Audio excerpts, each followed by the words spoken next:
ಹೆತ್ತವಳು ನನ್ನ ಹೊತ್ತವಳು, ನೋವ ಕೊಡದವಳು, ಅಳಲು ಬಿಡದವಳು, ನನ್ನಿಷ್ಟದಂತೆಯೇ ನಡೆಸಿದವಳು, ಕಷ್ಟ ತೋರದವಳು, ಇಷ್ಟಪಟ್ಟು ಸಲಹಿದವಳು, ಮುಳ್ಳಾದ ನನ್ನನ್ನು ಎಂದು ತಿಳಿದವಳು, ಬಾಳಿನ ಆಳವನ್ನು ತಿಳಿಸಿದವಳು, ನನ್ನ ಸೌಭಾಗ್ಯವೇ ಅವಳು, ಪ್ರಾರ್ಥ ಸ್ಮರಣೀಯಳು, ಪುಣ್ಯ ತಗಿತ್ತಿಯವಳು,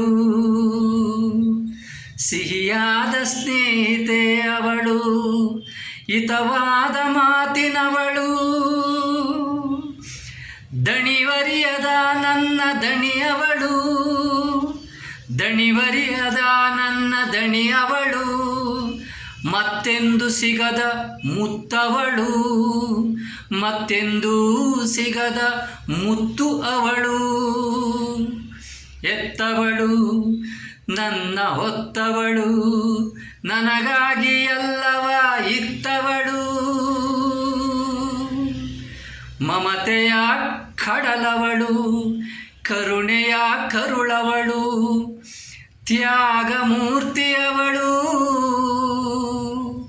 ಶಿವನಿಗಿಂತ ಮಿಗಿಲು ನನ್ನ ತಾಯಿ ದೇವತೆ ಅವಳು, ಶಿವನಿಗಿಂತ ಮಿಗಿಲು ನಾನವಳ ಪಾದದ ಧೂಳು, ನಾನವಳ ಪಾದದ ಧೂಳು. ನಿಜ ಅಲ್ವಾ? ನಾವು ಅವಳ ಪಾದದ ಧೂಳಿಗೂ ಕಡೆ ನಾನು. ದೇವರಾಣಿ ಹೇಳ್ತೀನಿ ಕೇಳ್ರಿ, ಆಸ್ತಿ ಇಲ್ಲ ಅಂದರೂ ಪರವಾಗಿಲ್ಲ, ಅಂತಸ್ತಿಲ್ಲ ಅಂದರೂ ಪರವಾಗಿಲ್ಲ, ಅನ್ನ ಇಲ್ಲ ಅಂದರೂ ಪರವಾಗಿಲ್ಲ, ಅಮ್ಮ ಇರಬೇಕ್ರಿ. ಅಮ್ಮನಿಗಿಂತ ದೇವರು ಸಿಗ್ತಾರ?